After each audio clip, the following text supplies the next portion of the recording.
Hello નમસ્કાર વિદ્યાર્થી મિત્રો, વેદ ડિજિટલ એજ્યુકેશનમાં આપનું હાર્દિક સ્વાગત છે। આજે આપણે ધોરણ 8 વિષય ગુજરાતીમાં 15મું ચેપ્ટર પહેલ વહેલો નિર્ણય એટલે કે પહેલો વહેલો નિર્ણય કરવો, જેની આપણે સરસ મજાની સમજૂતી જોવાના છીએ। તો ખાસ વિદ્યાર્થી મિત્રો, ચેનલમાં નવા હોય તો ચેનલ સબસ્ક્રાઇબ કરો, બાજુમાં બેલ આઇકનને પ્રેસ કરો, જેથી તમને અવનવા વિડીયોની માહિતી નોટિફિકેશન મળી શકે। વિડીયો લાઈક કરો, તમારા મિત્રો દોસ્તોને શેર કરો। 15મું ચેપ્ટર પહેલ વહેલો નિર્ણય, પહેલો વહેલો નિર્ણય, જેમના લેખક છે ગિરીશ ગણાત્રા। તો લેખકની વાત કરીએ તો ગિરીશ ગણાત્રા અમદાવાદમાં રહે છે। તેઓ વાર્તાકાર અને ગદ્યકાર તરીકે ખૂબ જ જાણીતા છે। પાનખરે વસંત, ચેરી મેરી ચમેલીની, તુલસી પત્ર, મહેકના મહાસાગર એ એમના જાણીતા કેટલાક પુસ્તકો છે। આ વાર્તામાં એક કિશોર ગૌરાંગની વાત સુંદર રીતે રજૂઆત પામી છે। હોસ્ટેલમાં ભણવા જતો ગૌરાંગ પોતાના પોકેટ મની મિત્ર, પોકેટ મની એટલે જે એને વાપરવા માટે એક્સ્ટ્રા ખર્ચ માટે જે પૈસા આપ્યા હોય એને પોકેટ મની કહેવાય, મિત્ર વિજયને મદદ અર્થે વાપરીને માનવતાની સરવાણી વહાવે છે। પોતાની એ ઉંમરે નિર્ણય લેતો થાય છે, એ સાચી જ એક પ્રેરક પ્રસંગ છે, વાર્તા છે। વિદ્યાર્થી મિત્રો, આવી રીતે તમારે ધોરણ 8ના દરેક વિષયના વિડીયો લેક્ચર જોતા હોય તો તમને મળી જશે, પરીક્ષાના પેપરો બી મળી જશે। આ બધું આપણી વેદ ડિજિટલ એજ્યુકેશન નામની એપ્લિકેશન જે ગૂગલ પ્લે સ્ટોર કે જ્યાંથી આપણે ગેમ ડાઉનલોડ કરીએ તો ત્યાં જઈને ડાઉનલોડ કરવાની, બરાબર। 3 થી 12 ધોરણ સુધીના વિડીયો, પરીક્ષા માટે ઉપયોગી પેપરો, અસાઇનમેન્ટ, જુદા જુદા જિલ્લાના પેપરો, સ્વાધ્યાયન પોથી, પ્રોજેક્ટ પ્રવૃત્તિ બુક, આ બધું ગૂગલ પ્લે સ્ટોર ઉપર જઈને ડાઉનલોડ કરી શકો છો।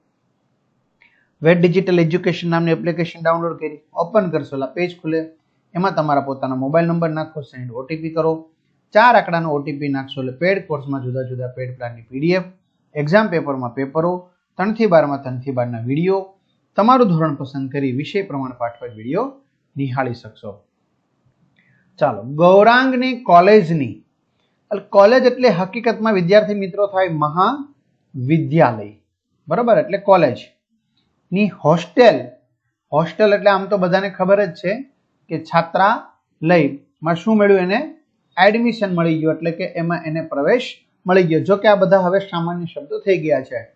તો ગૌરાંગને કોલેજની હોસ્ટેલમાં એડમિશન મળ્યું, ત્યાર પછી 10 દિવસ સુધી, એટલે કે જ્યારથી એડમિશન મળી ગયું ત્યાર પછીથી 10 દિવસ સુધી મધુબહેન કે જે ગૌરાંગના માતા છે એક લિસ્ટ બનાવતા રહ્યા। કેમ? કારણ કે હોસ્ટેલમાં જવાનું થાય એટલે જુદી જુદી વસ્તુની યાદી બનાવવી પડે કે એમાંથી કઈ વસ્તુ ઘટે છે કે નહીં, બરાબર। તો એમનું એને એક યાદી બનાવી, લિસ્ટ બનાવ્યું। ગાદલું, ગોદડું જોશે, પાથરવા માટે ગાદલું, ગોદડું, એની માથે ચટાઈ, રજાઈ, ચાદર એટલે કે ઓછાળ, ઓશિકું, એના ઓશિકાનું કવર એટલે કે ગલેફ, બાલદી એટલે કે ડોલ, ટમ્બલર એટલે આમ પ્યાલા જેવું વાસણ, ટબ પણ કહી શકાય, સોપ કેસ એટલે કે સાબુ દાની, સાબુ, આમ ટૂંકમાં ઘણી બધી વસ્તુ જોઈ અને મિત્રો છેલ્લે પણ જોજો, આટલી બધી યાદી બનાવે છે છતાંય રહી જશે કંઈક, તો લિસ્ટ લાંબુ ને લાંબુ બનતું ચાલ્યું। અચાનક કોઈ વસ્તુની યાદ આવે એટલે એ ટપકાવી દે, ટપકાવી દે એટલે કે જેનું લિસ્ટ હતું યાદી એમાં એ નોંધી લે, તમારી જેમ કંઈ પણ યાદ આવે એટલે એમાં તરત એને નોટ ડાઉન કરી નાખે। મમ્મીની આટલી બધી ચીવટ જોઈ, શું કહે છે, મમ્મીની આટલી બધી ચીવટ, ચીવટ એટલે કાળજી જોઈ ગૌરાંગ હસતો અને મજાકમાં કહેતો, શું કહેતો મજાકમાં, કે મમ્મી મને ખબર નહીં કે છોકરાઓને પણ કરિયાવર અપાતો હશે, બરાબર। એ શું કહે છે મજાકમાં, મમ્મી મને પણ ખબર નથી કે છોકરાઓને પણ આટલો બધો કરિયાવર હશે। કરિયાવર એટલે આપને ખબર છે કે સ્ત્રીને જે પહેરામણી આપવામાં આવે એને કરિયાવર કહેવાય। તો દીકરીને જ્યારે સાસરે વરાવવામાં આવે ત્યારે એમને જરૂરી વસ્તુ આપવામાં આવે એને કરિયાવર કહેવાય। તો કે જે મને ખબર નથી કે છોકરાઓને પણ આટલો કરિયાવર અપાતો હશે, છોકરીઓને અપાય છે એ તો મને ખબર છે, એ તો હું જાણું છું, પણ છોકરાને અપાય છે એ મને ખબર નથી। સવારના ઉઠીને પાણીનો ગ્લાસ, સવારમાં ઉઠીને પાણીનો ગ્લાસ, પછી દૂધનો ગ્લાસ, ટૂથબ્રશ કે ટુવાલ માંગવાની ટેવ પડી ગઈ છે તે હવે ખબર પડશે। આવું કોણ કહેતા હશે? એમના માતા કહેતા હશે કે ભાઈ તને સવારમાં ઉઠીને મમ્મી પાણીનો ગ્લાસ લાવતો, મમ્મી દૂધ આપતો, મમ્મી બ્રશ લાવતો, મમ્મી ટુવાલ લાવતો, આવી જે તને ટેવ પડી ગઈ છે ને, આદત, ટેવ એટલે આદત. તો હવે તને ખબર પડશે, તે વખતે તને માં યાદ આવશે. કોણ કે છે? મધુબેન, એમના માતા. તે સ્લીપર લીધા પહેરવા માટે, ચપ્પલ, સ્લીપર, અને બૂટ પોલિશનું બ્રશ, બૂટ પોલિશ કરવા માટે બ્રશ, પોલિશની ડબ્બી લીધી. તો શું કે છે ગૌરાંગ? ના. ટેબલ પર લિસ્ટ પડ્યું છે. કોણ કે છે? મધુબેન. ટેબલ પર લિસ્ટ પડ્યું છે, એમાં એ ઉમેરી દે, લખી નાખ ચાલ, એટલે આપણે ગામમાં જ્યારે આટો મારવા જઈએ ત્યારે લેતા આવશું. પછી સામાન બાંધતી વખતે હું બધું ગોઠવી દઈશ. બરાબર, સામાન જ્યારે લઈ જવાનો થશે ત્યારે હું બધું ગોઠવી દઈશ. અરે ગૌરાંગ, હોસ્ટેલની રૂમમાં અરીસો હોય? ગૌરાંગ શું કહે છે? ખબર નથી હોસ્ટેલની રૂમમાં અરીસો હોય કે ન હોય. તો લિસ્ટમાં અરીસો લખી નાખ. હું એક નાનકડો અરીસો બજારમાંથી લઈ આવીશ. એ કે તો લખી નાખ એમ. ચાલો. ગૌરાંગને બહાર ગામની કોલેજમાં કેમિકલ એટલે ખબર છે ને મિત્રો? રસાયણ. યસ, કેમિકલ એટલે રસાયણ એન્જિનિયરિંગમાં એડમિશન, પ્રવેશ મળ્યો હતો. ત્યારે એ ખૂબ રાજી થઈ ગયો હતો.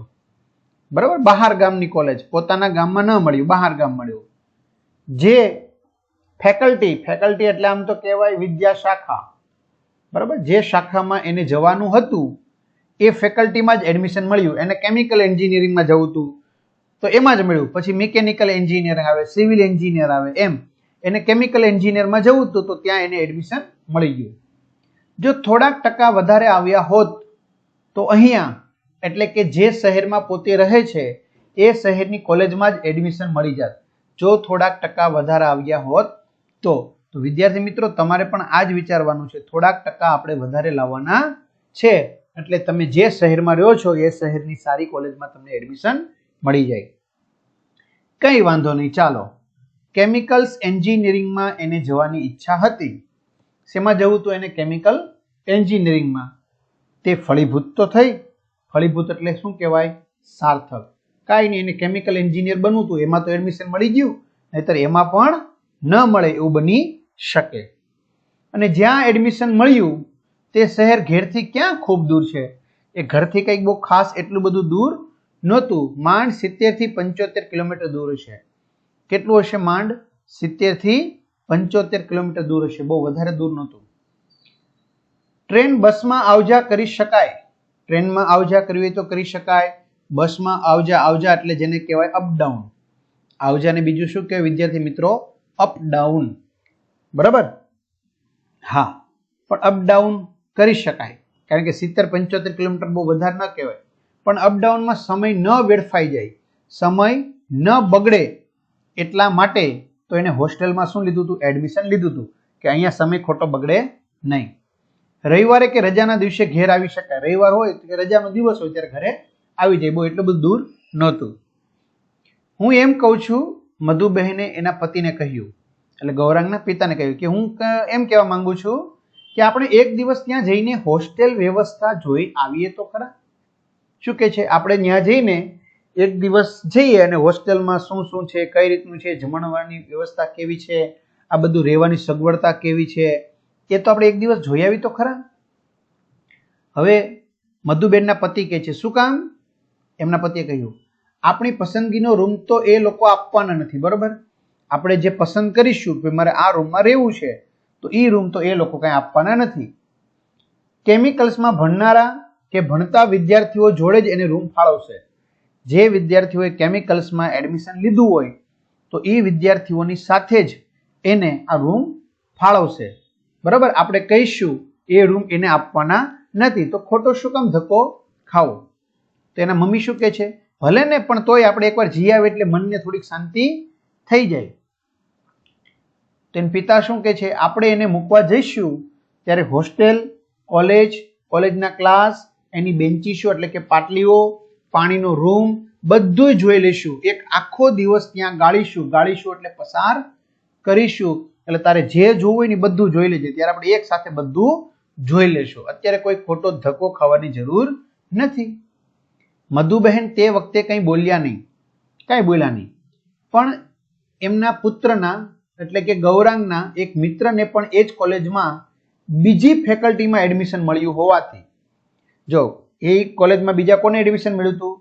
તો ગૌરાંગ, એમનો પુત્ર એટલે કે ગૌરાંગનો એક મિત્ર હતો, એને પણ એ જ કોલેજમાં એડમિશન મળી ગયું હતું, પણ ફેકલ્ટી બીજી હતી, બીજી લાઈનમાં મળ્યું હતું એમ. તો એણે એનો સંપર્ક કર્યો, બરાબર, એમની સાથે વાતચીત કરી.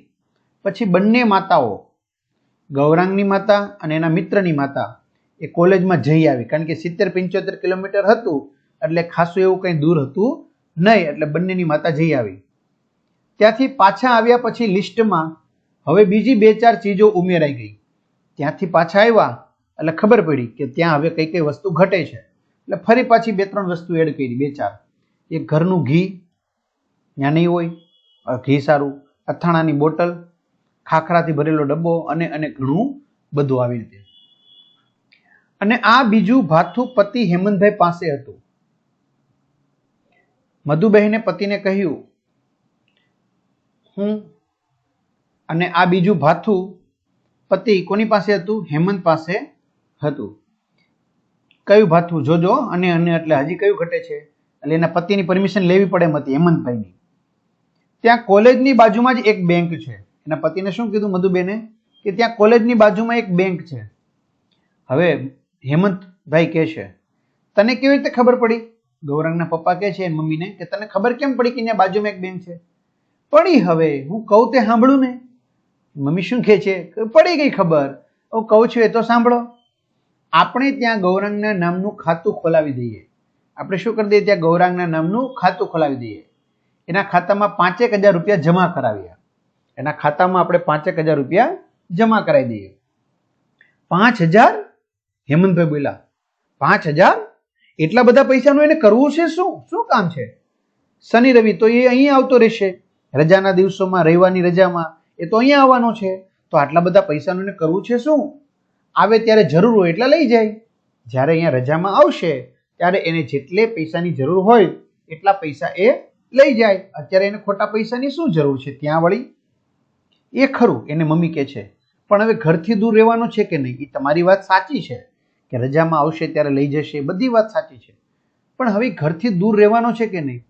ન જાણે ક્યારે કોઈ વસ્તુની જરૂર પડવાની, ન જાણે ક્યારે વસ્તુની જરૂર પડવાની, તો એ તો આપણે કહેવા નથી. તો રવિવાર આવે છે, બરાબર, વચમાં પૈસાની જરૂર પડી, શું કરીએ? પૈસા પાસે હોય તો કામ લાગે. એમની પાસે જો પૈસા હોય તો કામ લાગે, બરાબર. તમે નહીં આપો તો હું મારી બચતમાંથી કાઢી આપીશ. અને વાતે સાચી છે, દૂર હોય ને કદાચ એને પૈસાની જરૂર પડી તો શું કરવું? અહીંયા આવતા સમય લાગે એમ હોય તો શું કરવું? બરાબર. એટલે કે છે પૈસા પાસે હોય તો કામ લાગે, તમે નહીં આપો તો છેલ્લે હું આપી દઈશ મારામાંથી. તો હવે ગૌરાંગના પિતા કહે છે, સારું સારું, માને પિતા કરતા પુત્રના ક્ષેમ કલ્યાણની, ક્ષેમ કલ્યાણ એટલે મિત્રો થાય સુખ શાંતિ ની વધુ ચિંતા હોય છે. શું કહે છે? માને એમના પિતા કરતા પુત્રના ક્ષેમ કલ્યાણની વધુ ચિંતા હોય, બરાબર. એવું સમજી હેમંતભાઈ સંમતિ આપી દીધી. સહમતિ એટલે અનુમતિ, પરમિશન જેને કહેવાય ને, આપી દીધી. જે દિવસે કોલેજમાં રજીસ્ટ્રેશન કરાવવાનું હતું, રજીસ્ટ્રેશન એટલે કે નોંધણી, પંજીકરણ જેને કહેવાય, અધિકૃત નોંધણી. જે દિવસે કોલેજમાં રજીસ્ટ્રેશન કરાવવાનું હતું તે દિવસે વહેલી સવારે કારની અંદર સામાન ગોઠવી આખું કુટુંબ રવાના થયું. આખું કુટુંબ મૂકવા ગયું. ભાઈ જાય છે ને ભણવા, જો એન્જિનિયરિંગ કોલેજ, આ હોસ્ટેલ, બરાબર. આખું ઘર એમને મૂકવા ગયું. ગૌરાંગ, હેમંતભાઈ, એમની મધુબેન. હાલો, કોલેજના સત્તાવાળાઓએ, એટલે કે કોલેજમાં જેની પાસે ઓથોરિટી હતી, બરાબર, એટલે એને સત્તાવાળા કહેવાય, જે સંભાળનારા હતા તે ગૌરાંગને તથા બીજા 2 વિદ્યાર્થીઓની રૂમ ફાળવી કે ભાઈ ગૌરાંગ તું અને બીજા 2 વિદ્યાર્થીઓ તમે આ રૂમમાં જતા રહો, આ રૂમ નંબર તમારો છે. રૂમનો નંબર મળતા મધુબહેન સામાન લઈને પહોંચી ગયા, કારણ કે માતાને મેં કીધું ને વધારે ચિંતા હોય ને બાળકની, એટલે મધુબેન સામાન લઈને પહોંચી ગયા. હોસ્ટેલની રૂમમાં દરેક વિદ્યાર્થી માટે અલગ કપબોર્ડ હતું. કપબોર્ડ એટલે આમ કબાટ, ખાનાવાળું, બરાબર. એટલે દરેક વિદ્યાર્થી માટે અલગ અલગ હતું. એટલે રૂમમાં કેટલા વિદ્યાર્થી હતા? 3, ગૌરાંગ અને બીજા 2 વિદ્યાર્થી. મધુબહેને એમાં ગૌરાંગને બધો સામાન જાતે ગોઠવ્યો. શું કહે છે? મધુબહેને એમાં ગૌરાંગને નહીં પણ ગૌરાંગનો બધો સામાન જાતે ગોઠવી દીધો. કોણે ગોઠવી દીધો? મધુબેન, કારણ કે માતાને આવડતું ગોઠવતા સામાન, ભાઈને ત્યાં ગૌરાંગને તો આવડતું ન હોય. પૂરા 1 કલાકની જહેમત એટલે મહેનત, પૂરા 1 કલાકની મહેનત પછી મધુબહેને પુત્રના પલંગને, એને જે સૂવા માટે પલંગ આપ્યો તો એ પલંગને, એના ટેબલ અને ખુરશીને, કપબોર્ડ કબાટના બરાબર ગોઠવ્યા અને પછી રૂમમાં એક નજર નાખી, પછી પાછી રૂમમાં એક નજર નાખી, કંઈ ઘટતું નથી ને એમ, અને બોલી ઉઠ્યા, હાય હાય હાય હાય, કપડાં સુકવાની દોરી તો ભૂલી ગયા, હવે શું કરું? જો મેં કીધું ને આમાં કરિયાવર જેટલો કરો એટલો ઓછો, તોય કંઈક ને કંઈક ભૂલાય જાય જ. તો કે હાય હાય, કપડાં સુકવાની દોરી તો ભૂલી ગયા કે હવે શું કરવું? કાંઈ વાંધો નહીં. એને પપ્પા શું કે છે, જો આ ગાદલા ગોદડા વીંટાળીને જે દોરી લાવ્યા હતા ને, ગાદલું બાંધીને આપણે દોરી લાવ્યા હતા ને, તેનાથી કામ સરી જશે, કામ સરી જશે એટલે કામ થઈ જશે. બરાબર, એ કામ અત્યારે થઈ જશે, એવું કઈ જરૂર નથી દોરી લાવવી. આનાથી કામ ચલાવી લ્યો તો રસ્તો રળી જશે, એમ કામ સરી જશે, એવું હેમંતભાઈ કીધું. હવે મમ્મી શું કે છે, ના ના એ તો સિંદરી છે, આપણે લાવ્યા છીએ એ તો સિંદરી છે કાથાની, એનાથી કપડાને પીળા પીળા ડાઘ પડી જાય. કાથાની સિંદરી હોય, પીળો કલર હોય તો પીળા પીળા કે ડાઘ પડી જાય. નાયલોનની દોરી જોઈએ, નાયલોનની દોરી જોઈએ, બરોબર, પ્લાસ્ટિકની દોરી આવી નાયલોનની. અને પછી ઘડિયાળ સામું જોઈ બોલ્યા, અહીં 9:30 વાગે બેંક શરૂ થઈ જાય છે. કોણ? એના મમ્મી, કારણ કે અગાઉ આંટો મારી ગયા હતા, એને ખબર જ છે બધી. એટલે કે અહીંયા 9:30 વાગે બેંક શરૂ થઈ જાય છે, ચાલો ગૌરાંગનું ખાતું ખોલાવી લઈએ, ચાલો આપણે ગૌરાંગનું ખાતું ખોલાવી લઈએ, અહીંયા 9:30 વાગે બેંક શરૂ થઈ જાય છે. ગૌરાંગના ખાતામાં રૂપિયા 5,000 ભરી, 5,000 ભર્યા, એના હાથમાં ચેકબુક આપી. ચેકબુક એટલે ખબર છે ને, બેંકમાં પૈસા ઉપાડવા માટે જે એની જરૂર પડે તે, એટલે ચેકબુક આપી અને તાળા કૂચી, તાળા અને કૂચી એટલે ચાવી સંભાળીને રાખજે એવું કીધું. આ એક શિખામણ સાથે અનેક શિખામણો આપી. જો આ એક શિખામણ તો આપી, સાથે ઘણી બધી શિખામણો પણ આપી. વિયોગના આંસુ સારી, કારણ કે હવે દીકરો દૂર રહેવાનો છે, એટલે મધુબેન છે તો સ્વાભાવિક છે, બરાબર, જુદા પડવું, વિયોગ એટલે જુદા પડવું, તો જુદા પડશે એટલે એના આંસુ એને આવી ગયા. મધુબેન હેમંતભાઈ ઘરે આવ્યા. એ પછી તો દરેક અઠવાડિયે ગૌરાંગ ઘરે આવતો. જો ત્યાર પછી તો દર અઠવાડિયે ઘરે આવતો, બરાબર, ખાલી કહેવાય હોસ્ટેલમાં ગયો હતો, બાકી દર અઠવાડિયે ઘરે આવતો. ત્યારે મધુબહેન એની એટલી બધી સંભાળ રાખતા કે હેમંતભાઈ મજાકમાં પત્નીને કહેતા, શું કે છે, એ અઠવાડિયે ઘરે આવતો ત્યારે મધુબેન તો એટલી બધી બટા ખાઈ લીધું, બટા પાણી ગ્લાસ આપું, બટા દૂધ આપું, એમ એટલી બધી કાળજી રાખતા કે વાત પૂછોમાં તમે. એમ આમ દીકરો આમ યુદ્ધ લડીને આવ્યો હોય ને આમ કેમ, આહા હા, દુશ્મનોને 100 જણાને ઉડાડીને આવ્યો હોય એના જેવું એમ સન્માન કરતા હતા. એટલે કહેતા, મધુ તને ગૌરાંગની કોલેજની બાજુમાં ઘર લઈ આપું, તને આ ગૌરાંગ છે આપણી કોલેજમાં છે, બાજુમાં ઘર લઈ આપું, એટલે મા દીકરાને બહુ વાંધો ન આવે એમ. ગૌરાંગ ભણે ત્યાં સુધી તું અને ગૌરાંગ ત્યાં રહેજો બાજુમાં ઘરમાં, એટલે હોસ્ટેલમાં રહેવાનું માથાકૂટ નહીં. તારું કે મારો દીકરો જો બિચારો કેટલો નબળો પડી ગયો, કેટલો દુબળો પડી ગયો, ત્યાં કઈ ખાવાનું સારું નહીં હોય, આ તે વગેરે. એટલે ગૌરાંગના મમ્મી કે છે તમારી સલાહની મારે જરૂર નથી. મધુબહેન રોષમાં બોલી ઉઠતા, રોષ એટલે ગુસ્સામાં, રોષ એટલે ગુસ્સામાં. ત્યાં ગૌરાંગનું કોણ, ત્યાં વિચારા ગૌરાંગનું કોણ, આપણા ગૌરાંગનું કોણ? અહીં આવે ત્યારે દીકરા માટે એટલું ન કરું? ત્યાં બિચારાને કોઈ ધ્યાન ન આપતો અઠવાડિયા સુધી, તો અહીંયા આવે તો મારે એટલું તો ધ્યાન રાખવું પડે કે નહીં? કે વાતી સાચી. તેના પિતા શું કે છે, 16 વર્ષની ઉંમર પછી છોકરાઓને ઘરની બહાર રમતા મેલી દેવા જોઈએ. રમતા એટલે રમવા માટે નથી મૂકવાના, રમતા એટલે છૂટા મૂકી દેવા જોઈએ, જે કરે તે, બરાબર. 16 વર્ષની ઉંમર પછી છોકરાઓને પછી બહુ ફોહલાવાના ન હોય, લાડ બહુ ન આપવાના હોય, એને છૂટા મૂકી દેવાના હોય કે એનો રસ્તો એ પોતે જાતે કરે. આપણામાં કહેવત છે, પારકીમાં જ કાન વીંધે, એટલે કે બીજા જ આપણા બાળકનું સારું એવું ઘડતર કરી શકે, એટલે બીજાના કબજામાં બાળક રહે તો વધુ ખડાય એમ, કારણ કે ત્યાં તો કઈ લાડ ન હાલે. ગૌરાંગ હવે મોટો થયો, એને દુનિયાની અને વિશ્વના વિદ્યાલયમાં જ શીખવા દો. ગૌરાંગ હવે નાનો નથી, એને દુનિયા પોતાની જાતે શીખવા દો, વિશ્વના વિદ્યાલયમાં એને શીખવા દો. સાચા ખોટા નિર્ણય લેતા શીખવશો, બરાબર, કોઈ પણ પ્રકારનો નિર્ણય લેતા એને શીખવું. આ કરો તમે. અનુભવથી જે શીખે ને સાચું ભણતર. શું કે છે, અનુભવથી જે શીખશે ને એ સાચું ભણતર છે, આપણે કહીશું ને ભણ શીખશે એ નહીં. તો વિદ્યાર્થી મિત્રો અહીંયા સુધી રાખીએ. બહુ મજા આવે એવો પાઠ છે, મને તો મજા આવી યાર. બાકીની ચર્ચા આપણે ભાગ 2 માં કરીશું. અહીંયા સુધી રાખીએ. અસ્તુ, જય હિન્દ, જય ભારત. અને હા, તમને આ વિડીયો કેવો લાગ્યો ચોક્કસથી વિદ્યાર્થી મિત્રો કમેન્ટ કરો, કારણ કે તમારું કમેન્ટ છે એ અમારો ઉત્સાહ વધારે છે. તો અસ્તુ, જય હિન્દ, જય ભારત.